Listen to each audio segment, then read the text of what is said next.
So, hello, Zsuzska. Hello, Alfie. Hi. It's great that we talk, and I think it's a great opportunity also to talk about something important, uh, a project of yours, the project named Heart. Yes. And obviously, this is not a medical project or biology classes. So, for the newcomers who haven't met the project uh, before, could you tell a bit about it? Like, why heart, and then why did you decide to put so much effort into this? So, how did this whole thing start? Okay, heart is actually a word that's easy to remember and it's easy to visualize, but it's an abbreviation. It means that it already refers to the combination between outdoor education and artistic approaches for the sake of resilience. Because we believe so that the combination of the tools help to regain your own resources and also to be faster, like to speed up the process of how to get out of a vicious circle of burnout. Burnout Actually, prevention. yeah, burnout prevention. Actually, we wanted to have a kind of compact product that is easy to use, it's practical, it's easy to access. You can use it individually and in a group context, and you can work with it for your own resilience. And it's also like holistic. It means that it gets, so the method itself has support of many methods already existing, already proved, already tried. The innovation itself is only that it's a combination that, as far as we know, no one ever thought of. We wanted to tackle this, that we wanted to use the expertism of many already using their own tools. So, if I get it right, it started like you're an outdoor educator, outdoor trainer, Yes, and you also know a lot of people who who are active in the fields of art therapy or use art as a tool of facilitation. And you also explored that area, and then somehow you got to the point where you thought, okay, what if we combine these two and use it to increase people's or facilitators' resilience? myself, I tried many things in the past 10 years, and I could see impact how much impact they do on me. They are triggering my development in many ways.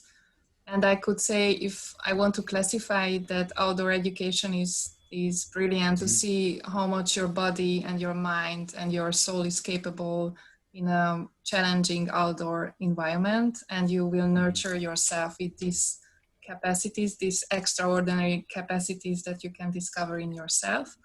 While art, what how I experienced it, is triggering a completely different area of you that is more about creativity, but I would go beyond creativity. It's more like authenticity and kind of baseline of your body and of your emotions. And this is why people use it so successfully for therapy. But within heart, we don't want to use for therapeutic purposes. We want to use it in a training context, but it's undoubtedly accessing your unconscious levels, and therefore beautiful resources can be discovered by yourself in a safe way. So, in both approaches, you can have a dialogue with nature, Yes. and it has a strong impact on you.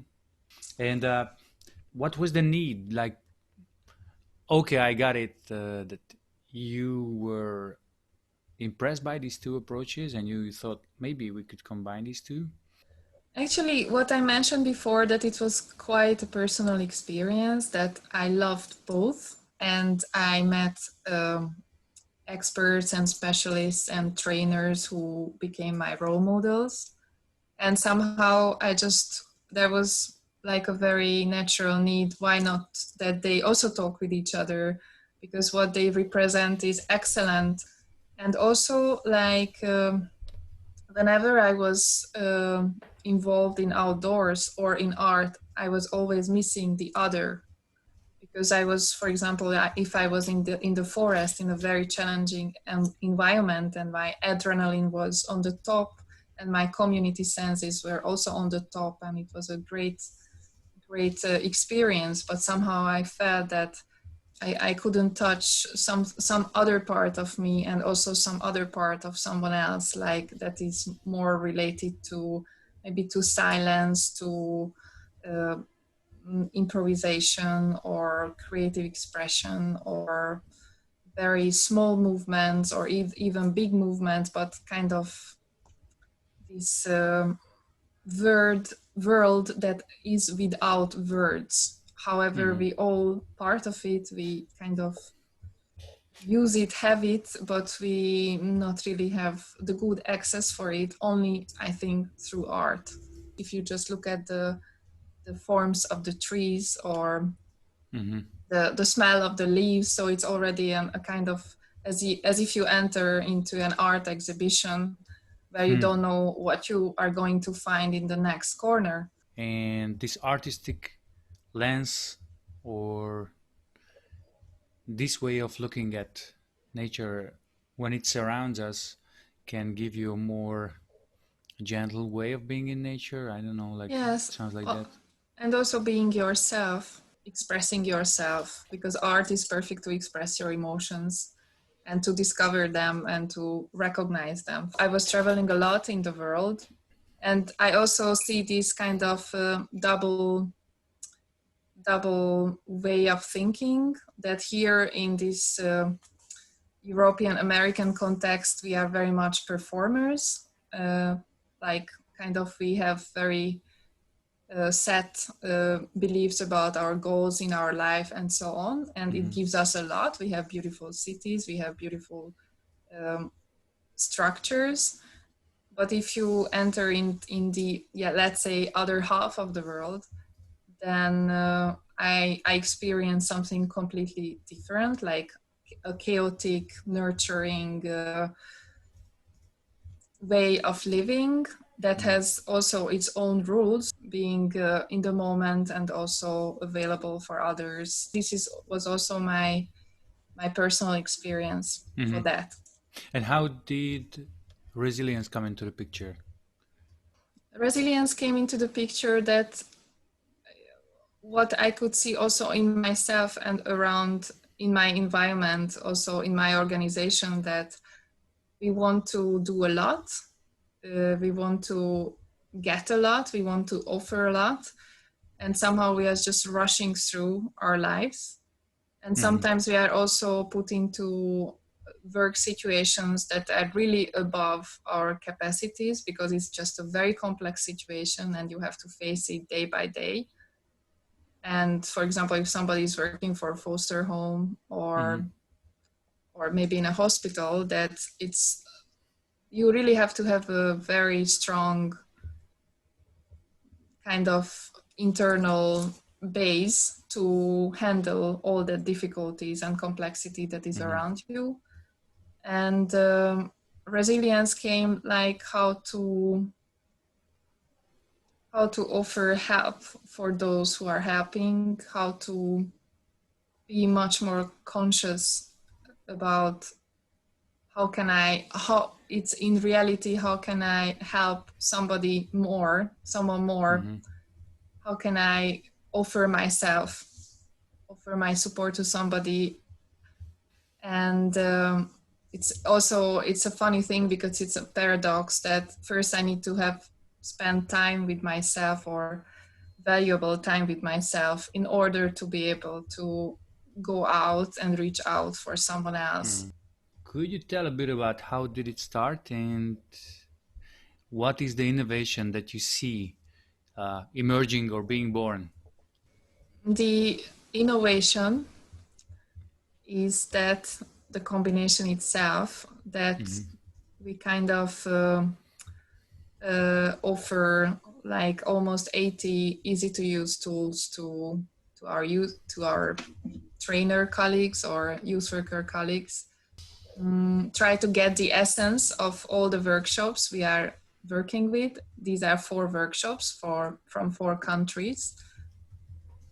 And one is Alive Arts from the United Kingdom, and its main focus is body work and body consciousness. One workshop from south of Italy that is called Marcheopathy, Metodo Marcheopathy, and they are working with art expression in a very unique way, in a kind of using multimodal art sessions. And then our workshop from Hungary and Romania is the method of outdoor experiential learning. And we also added a psychoeducational base for that is coming from the Mental Health Foundation from Hungary. And the innovation itself, that if you want to make a process, for example, with a group, then our suggestion or initiation or invitation is to use one tool from one workshop and then use another tool from another workshop and build up the sequence like this and be open to the result or to the process, how people, your participants can cope with this kind of changing or switching from one kind of approach, or so it comes together with behavior patterns, and to switch to another workshop, like from outdoor to art.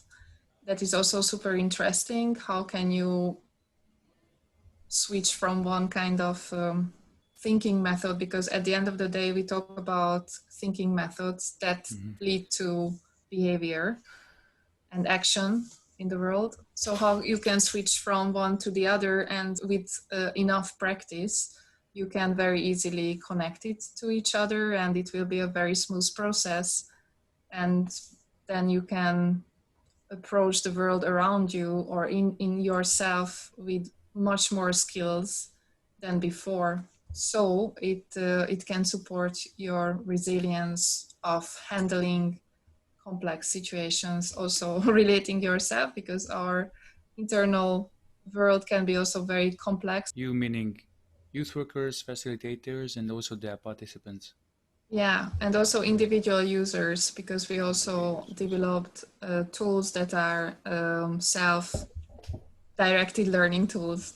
Self-directed learning tool, so I can So just grab one and try it out. Yes, for yourself alone. Wow. in your room or in the nature, wherever.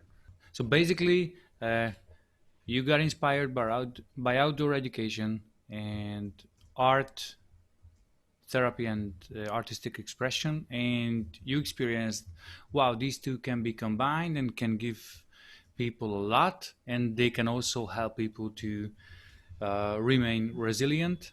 And you're inviting in this project to try out easy to use tools that are easy to understand and easy to start with, to explore the other territory that you're not so familiar with.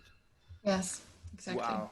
Maybe just one more thing, that this what we created so far with a lot of effort and a lot of enthusiasm is still, we are at the very beginning of a long process, let's say. So we are exploring it, we are experimenting with it, and I really hope that the coming couple of years make also a kind of pragmatic and scientific proof of the combination, that it has real, its relevance is real, and the discovery that we made in it, it's also real and useful for us. Thank you. I hope so.